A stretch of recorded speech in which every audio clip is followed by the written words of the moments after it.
طب يا جماعة، في الفيديو ده إن شاء الله أنا هشرح لكم إزاي ممكن نستخدم الستيكي كيز ونعمل بيها privilege escalation.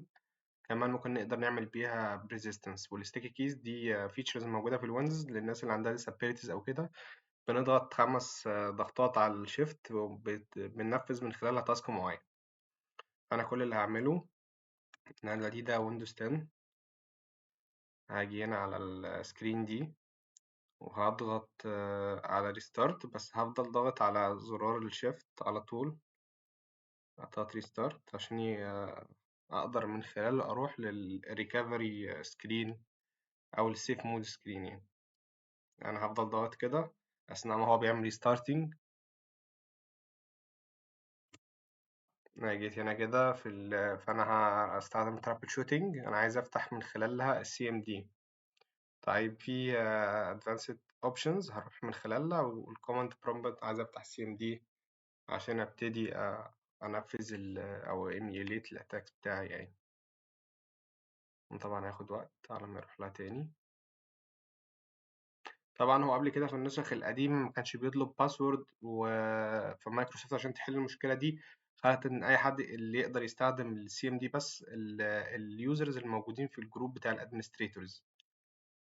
أو فيها طريقة تانية برضو إن هي تقدر تتغلب على المشكلة دي، إن هو لو عامل بيت لوكر عمل انكريبشن للدرايفرز اللي عنده، فمش هقدر أفتح الكوماند برومبت أو هقدر أكتب أي حاجة في السي إلا لو معايا الريكفري كي أو معايا الباسورد بتاع الادمنستريتور أو بتاع الشخص اللي عمل البيت لوكرز أو الريكفري كي ده. طبعا هو هنا بيطلب مني إن أنا كيوزر موجود في جروب الأدمن إن أنا أدخل الباسورد بتاعي. قبل كده طبعا في الفيرجنز القديمة كنت بقدر أدخل على طول على الكوماند برومبت، فأنا هدخل هنا الباسورد بتاعي. طيب الفكرة هنا في إيه؟ الفكرة هنا إن أنا هحاول في الأول أعمل كوبي للستيكي الاكسكيوتابل فايل بتاع الستيكي كيز، هحطه في السي الأول. فأنا هعمل له copy C Windows System 32. طبعا الاكزيكيوتابل فايل اسمه zhc.exe. هعمل باست فين في السي. طب هو كده اوريدي كوبي. انا طب تاني حاجة هعمل كوبي للسي ام دي نفسها، هعمل لها كوبي في الاكزيكيوتابل بتاع الستيك كي. طب يا جماعة أنا كنت كاتب باك سلاش غلط فصححتها. سوري، المفروض أصححها. ضغطت انتر وهو كده قال لي تمام الفايل حصل، وأنا عملت كده اوفر رايد للسي ام دي على الكتاب الفايل بتاع الستيك كيز، بحيث إن هو لما يجي يستخدمها يرن معايا الكوماند لاين بالبريفليج بتاعت الادمن أو السيستم 32. طبعا أنا بستخدم ستيك كيز إزاي؟ أنا بضغط على الشيفت كي 5 مرات. طبعًا هو أول ما يفتح معايا ضغطت 5 مرات على الshift هيفتح، بدل ما يفتح معايا الsticky keys هيفتح معايا CMD بالsystem 32، فأنا من خلالها أقدر أcreate user وأحطه في الجروب الadministrator. وبالتالي أنا ضمنت المرة اللي بعد كده أنا هاقدر أدخل بالuser ده as admin. فأنا عملت privilege escalation تاني مرة. كل مرة هادخل فيها ممكن أضغط على الsticky shift 5 مرات فيفتح معايا الCMD فأنفذ أي task بالadmin privilege يعني. فكل اللي أنا المفروض أعمله إن أنا أضغط على الشيفت 5 مرات.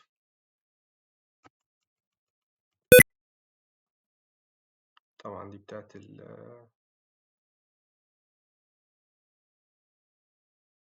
فتح معايا اهو يا جماعة. فكل اللي أنا هعمله إن أنا هعمل يوزر جديد اسمه نت زيدان. نت زيدان سلاش اد، سوري خليها يوزر زيدان اد. لو جيت عملت ليست لليوزر نت يوزر، فعلا زي أنا ضيفه في الجروب نت لوكال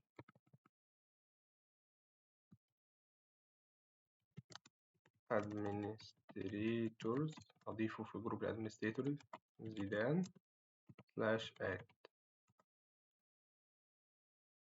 هو هنا في مشكلة، هنا بيقول لي إن أنا المفروض أعمل نت لوكال جروب والجروب نيم.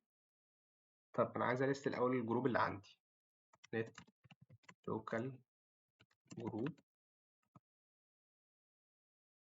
أوكي أنا عندي administrator، يبقى أنا عندي نت لوكال جروب أضيفه في جروب الادمنستريتور admin، خليها كده زي ما هي موجودة admin. تمام كده، يبقى أنا لو جيت عملت نت يوزر زيدان هو فعلا في جروب الادمنستريتور.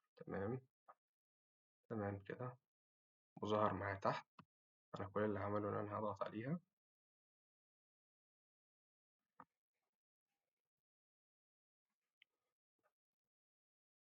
زي ما انتم شايفين كده يا جماعة. هو هياخد وقت بس هيدخل معايا از ادمن، وفي أي مرة أقدر إن أنا أكريت يوزرز جديد وأستخدم البريفليج بتاعة الادمن. بس هو التريكس كلها إن هو في الإصدار الجديدة بقى يطلب الباسوردز مني. فأنا لو في أي فيرجنز قديمة مش بتطلب الباسوردز مني، إن أنا أدخل في الكوماند لاين وقتها أقدر أنفذ كل الكوماندز دي وأعلي البريفليجز بتاعتي. أتمنى تكونوا استفدتم وشكرا.